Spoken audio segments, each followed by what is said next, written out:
Hello and welcome back to Vit-Ap Vit-Ap YouTube channel, guys. Once again, we are back with another topic in Java programming. So today's topic is going to be on methods. Okay, so methods are very much important in Java programming because they will be very much helpful in the large type of codes, like creating a complex codes or creating a large applications of Java. So in that cases, this method will be very much useful to us. So at first, I'll be typing the code and then I'll be explaining you the process of method. What does it do? How does that will be working in Java? And I'll be explaining you the code and the output of that.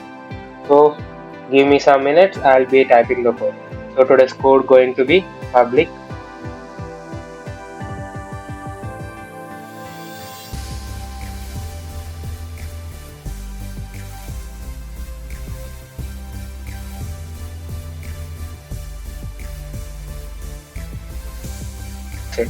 So basically, this is today's code.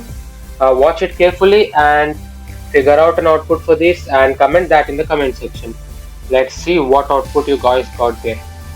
So just take 5 seconds and pause the video and look after the code properly, and I'll be explaining you that within a second. So 3, 2, 1 and let's go. I'm running the code. Let's see what output we're gonna get here. I hope I haven't done any mistake. Yeah, we got an output here. Yeah. So basically at first I'll be explaining you the static keyword here. So in general, we'll be creating an object and we'll be creating an constructor here, right? But we haven't created anything here. Can you say why we haven't created anything here? Okay, the reason that I haven't created anything like any constructor or any object here is we are using the static keyword. See, our variable is static type, our method is static type, and our method 2 is static type. So everything is static type. So we don't need to create an object here because static doesn't depend on the constructor, doesn't depend on the object. It runs on its own. Okay, so that's the reason we haven't created an object and the constructor. So for case you haven't given any static and you haven't given any variable static and method static type, you just need to create an object here and you just need to call it by saying object dot method 1 and object dot method 2, like that. Okay, understood? So yeah, and when it comes to our code, I have created a variable variant. Its type is int and it is a public static one. So I have given the value for that is 10. So after this I have created a method 1. So method 1, inside I have created a method 1 and I have just entered into that, and inside that I have initiated the same variable variant. Its type is int, but I have given the value 25 here. So after that I have given the command to print the value of that. So this will be my this will be the end of method 1, and then carried by the I have created a method 2, and directly I have given the command to print the value of variant here. So then I have written this public static main void string args, and then I called the two methods.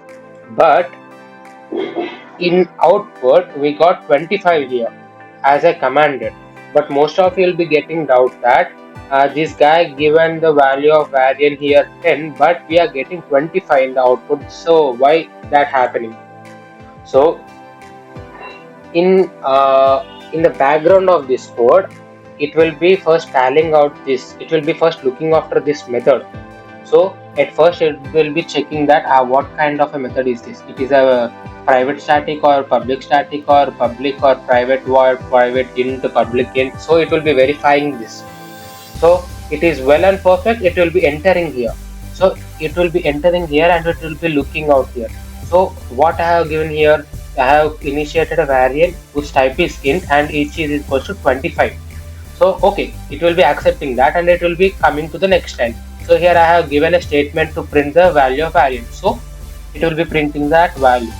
But our method 1 is completed here. So while coming to the method 2, it will be seeing the same thing it has seen in the first method. It is a public type or private type or static or int void, whatever it may be. It will be telling this. If it is well and good, it will be coming to the second statement. See, here we haven't declared any variable like this. So we haven't given like a variant int equals to 25 or variant int equals to 10 or whatever it may be. We haven't given anything. Just we are giving the command to print the value of variant. So it will be taking the default variant value as like this. Okay. We haven't initiated any variable like we haven't given any value to variant in this method. So as we haven't given any value here, it will be taking this value because this into variant is a global value.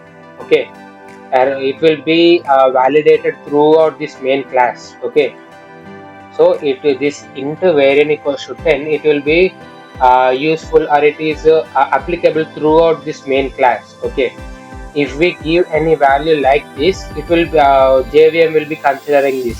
So if we won't give any value that like that, if we haven't given a value here, right, so it will be automatically considering this. Okay, okay, fine, I'll remove this and let us see that it will be it will be giving 10 here or not.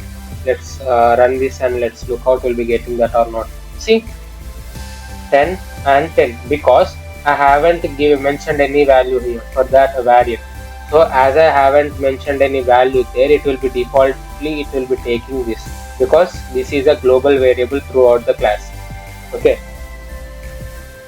So as a given specifically variant equals to 25 in this method, it will be taking that. So if I haven't mentioned or I haven't given any specific value for variant in second method, so that's the reason it will be taking the default value as 10. Okay.